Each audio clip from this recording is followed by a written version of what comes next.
That was fucking dumb.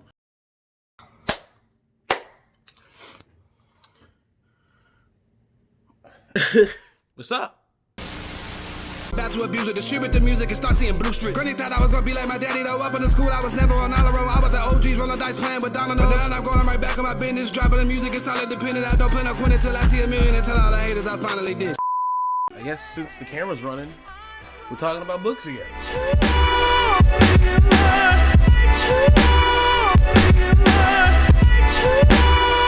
It's been a while since we talked about books, or anything on this channel for that matter.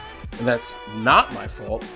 It's mostly my fault. I've tried recording this video like 3 times, but everything that could have gone wrong with this video and the other video I'm working on has gone wrong. Camera footage is corrupted, audio's corrupted, shit isn't importing, shit isn't exporting. It's just, I'm not supposed to be at this point with YouTube. Yeah. We're talking about books this week, and hopefully the Max Payne video will be done next week when my throat decides to not want to commit seppuku on a daily basis. Yeah, so about a week ago,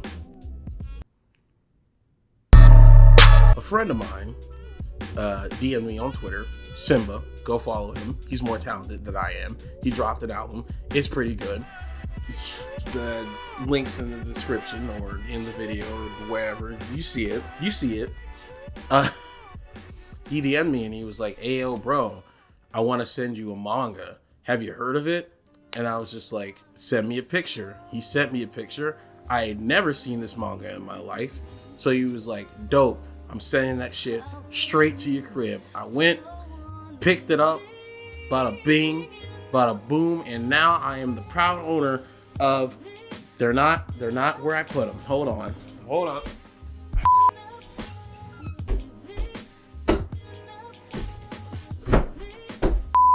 Now I'm the proud owner of the first 2 volumes, or 10 chapters, of ZOM 100, or better known as ZOM 100 Bucket List of the Dead.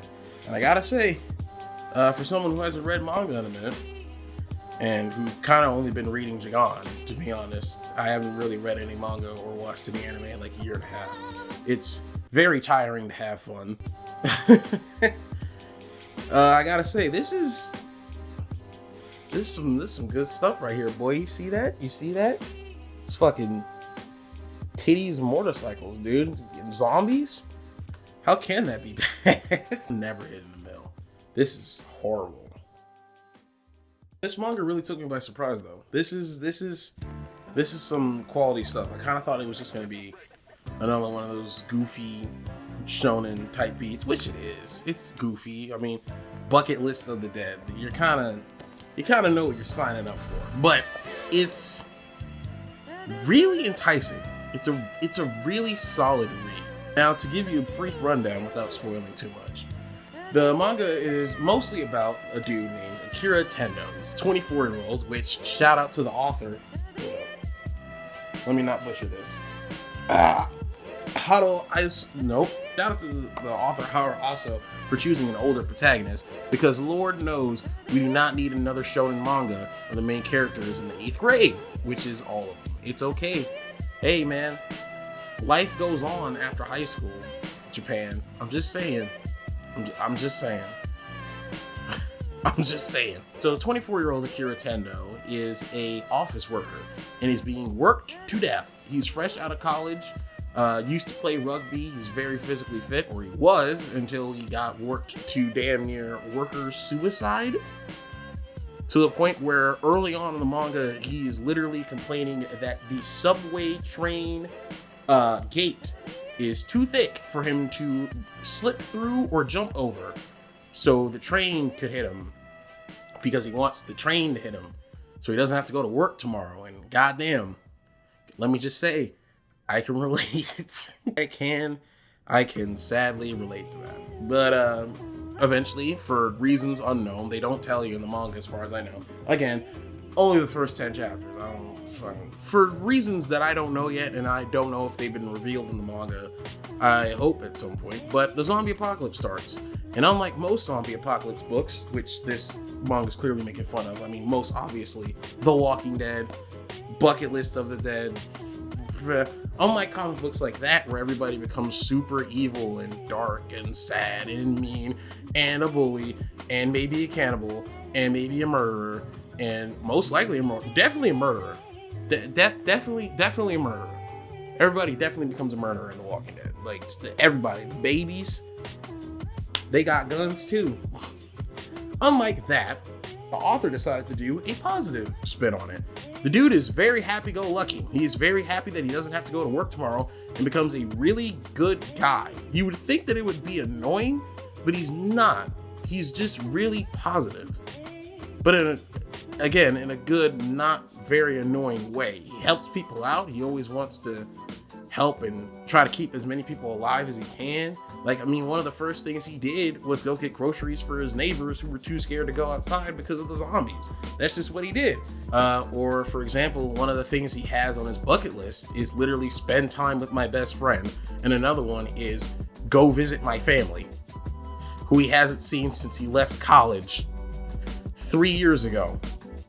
That's very sad, but a reality for a lot of people. And that was one of the highest things on his damn bucket list, which kind of just shows you what type of guy he is. Yes, my glasses are broken.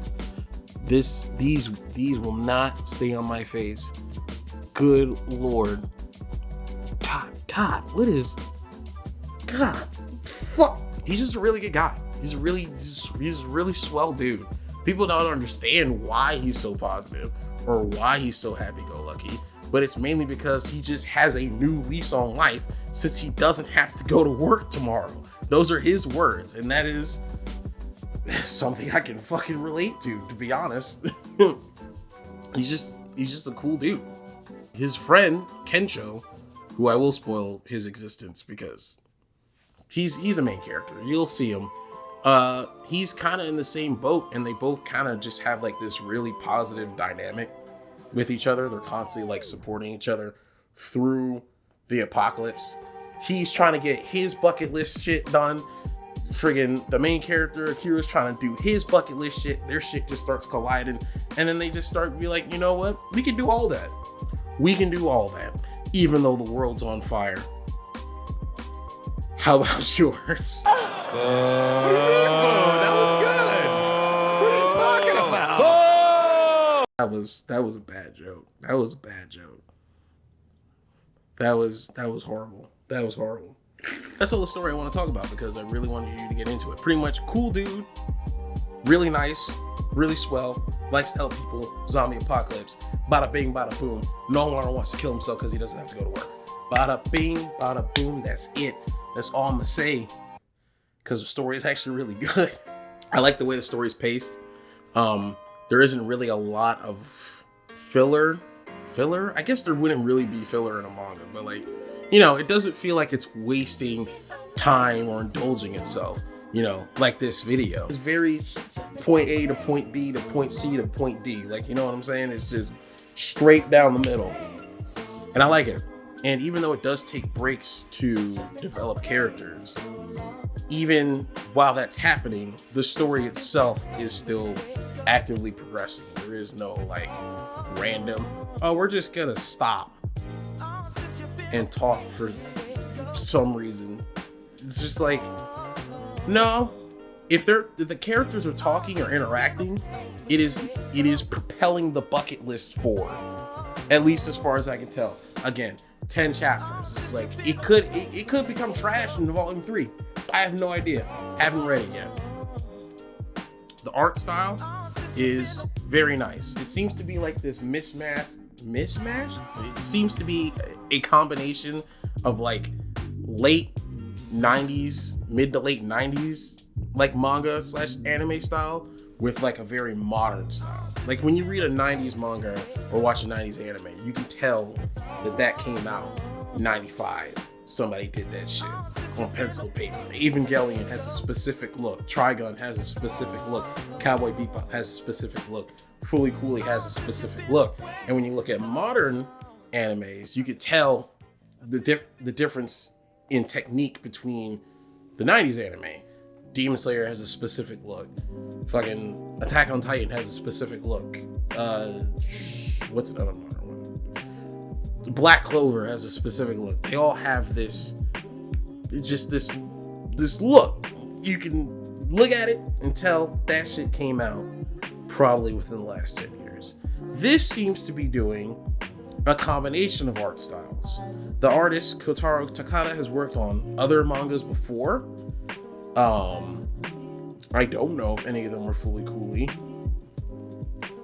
None of them were fully coolie. I've actually never heard of any of these mangas that this artist worked on, so they must be new, or I'm stupid.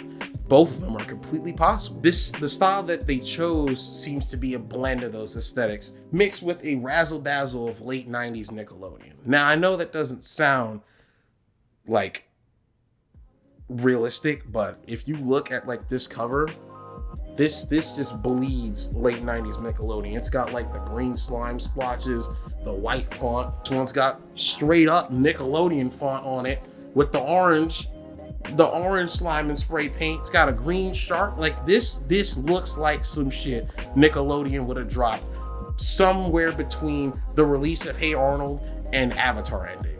All the characters are well defined. The areas that they go into are fairly simple, but they don't really have to be super detailed because it's an apocalypse. But when they do like the big cityscape, like zoom out landscape type shit, that stuff looks fantastic. And all the main enemies that they're fighting, the zombies or zombie sharks, which they're fighting in volume 2 already, they're all really well drawn. All the characters, like I said before, are well defined. You can tell who everybody is.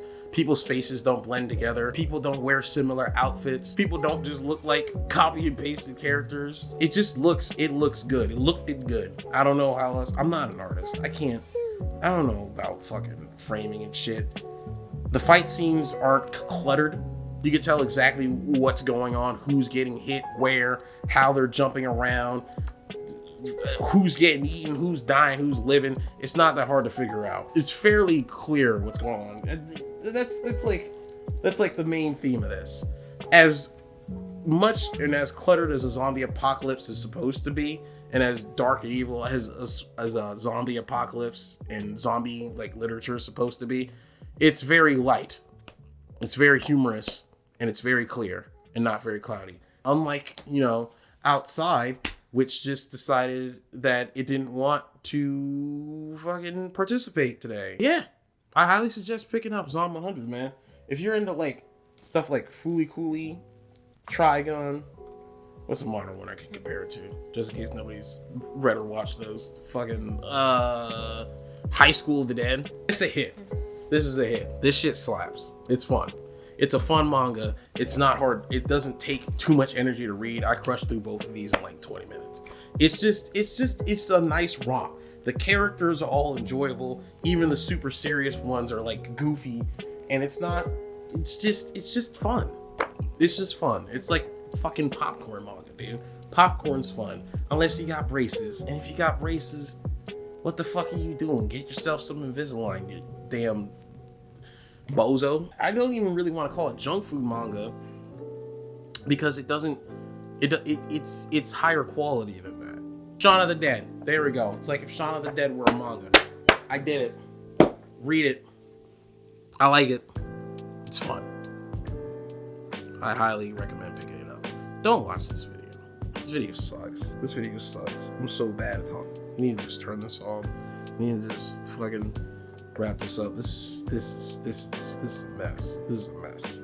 So I'm 100. It's fun. I recommend it. Go away.